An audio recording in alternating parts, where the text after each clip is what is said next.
Hey everyone, it's Jeff and Manny, and I wanted to go over the EV pumps from PondMax. Real simple pump to clean and take apart.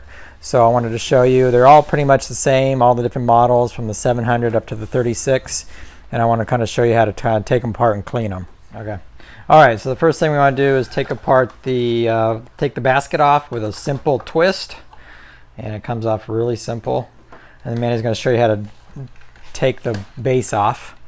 This is a little latch. All you gotta do is pull. Kind of pull it out and it slides right off. And the real easy thing to get to impeller.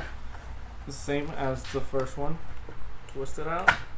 Pull it out. That takes your volute off. Real simple. And that exposes the impeller. And it's a magnetic driven pump, so it's just a magnet and an impeller.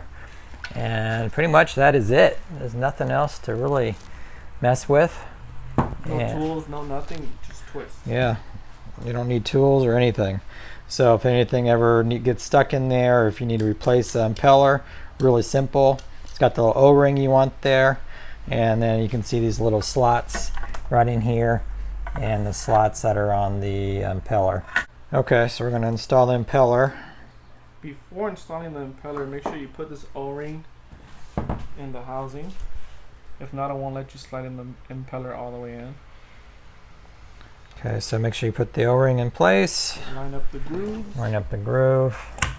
It should kind of pull right in because it's a magnet, so it's going to suck right on. And you do everything vice versa as how you took it apart. Okay. And we're going to install the base back. It's going to slide in right into the slits on the side. Click in this place. And then the basket. Simple turn. All right, guys. Simple, easy. Hope that helps. Thanks for watching. All right. Thanks for watching. I'll see you when you come in.